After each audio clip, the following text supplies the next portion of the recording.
Many times we'll get calls, city, why can't you plow when you're on a county road? Mm-hmm. Well, if there's an emergency situation, we would, but we have our own responsibilities to get to our own roads. County's the same way, mm-hmm. MnDOT's the same way, and so forth. Snow plowing is one instance when many people ask about roads. The answer to this, and most other road questions, can start with road ownership.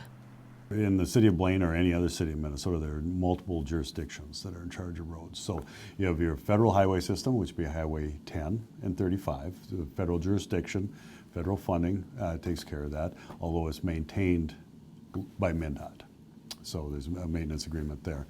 You then have the state highways, which is Highway 65. MnDOT has complete jurisdiction over that, the maintenance, reconstruction, signal timing, signal location, turn lanes, whatever it is. But the road ownership doesn't stop there. The levels just keep on going. The next tier would be county roads.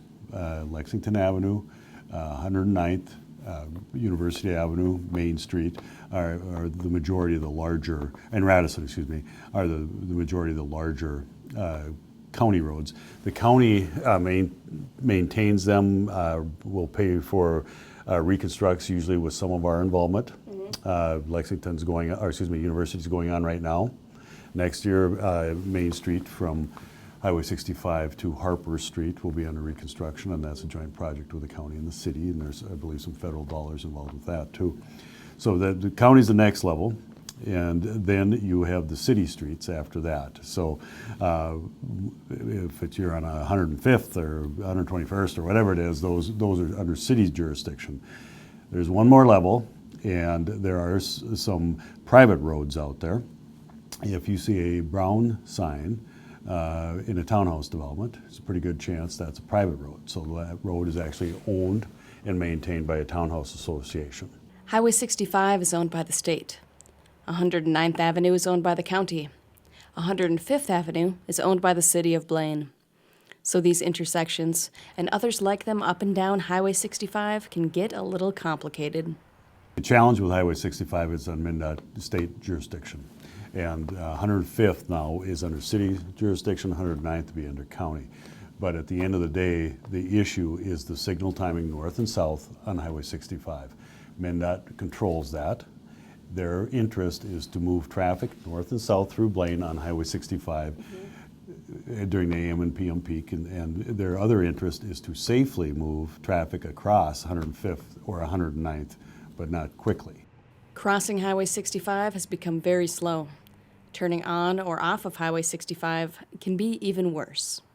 I think everybody's had their own experience. If the person at the head of the platoon is texting, you're getting 3 cars through mm-hmm. Signal timing, or 4, maybe 5 if the last one wants to push it a little bit.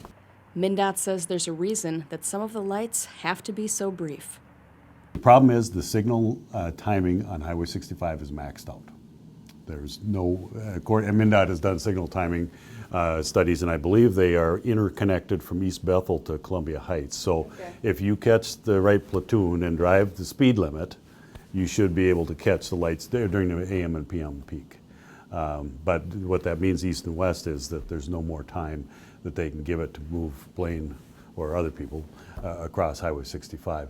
Now, a new plan is emerging as local leaders are trying to join together to develop solutions for some of the Highway 65 headaches.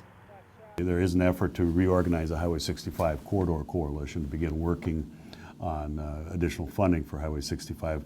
What needs to happen at 109th is an overpass or an interchange similar to Main Street. Mm-hmm. And there are no dollars for that, and there are no dollars for Highway 65 in the 25-year MnDOT plan. So we need to begin working to try to find, make the case for the dollars, and then try to find the dollars for construction.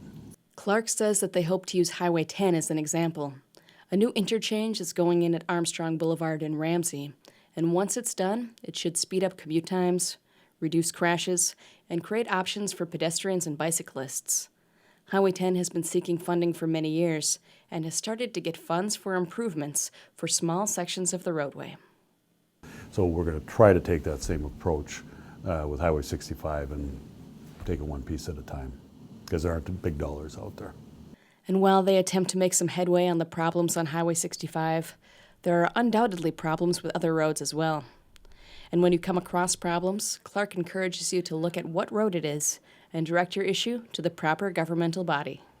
They're all signed differently, so once you learn the signage, you can understand who owns or maintains or is responsible for that road.